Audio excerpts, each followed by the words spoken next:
एक समय श्री विश्वनाथ महादेव जी माता पार्वती जी के सहित विचरते हुए मृत्यु लोक में पधारे और भ्रमण करते करते विदर्भ देश में अमरावती नाम की अति रमणीक पुरी में पहुंचे। वह पुरी अमरापुरी के सदृश ही सर्व प्रकार के सुखों से परिपूर्ण थी। उस पुरी के राजा ने एक अति सुंदर शिवजी महाराज का मंदिर बनवाया हुआ था।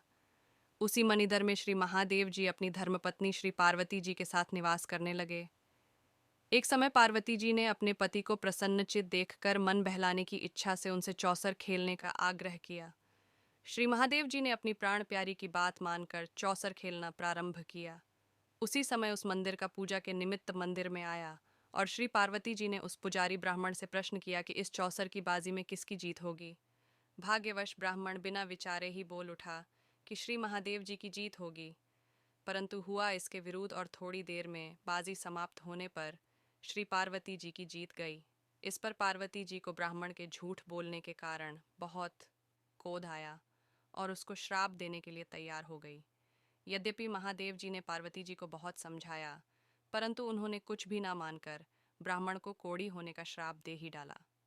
कुछ दिनों पश्चात पार्वती जी के श्रापवश कोढ़ी हो गया और अनेक प्रकार के कष्टों को भोगने लगा।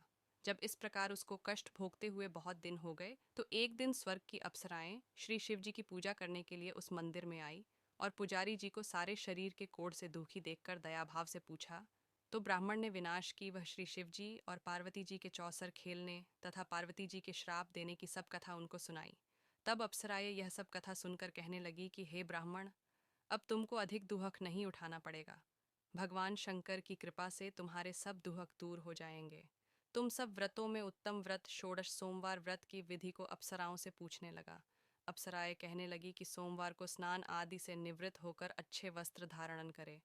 फिर आधा किलो खूब अच्छी तरह शुद्ध भुने हुए गेहूं का आटा लेकर उसका प्रसाद बनावे और उसके 3 भाग कर ले।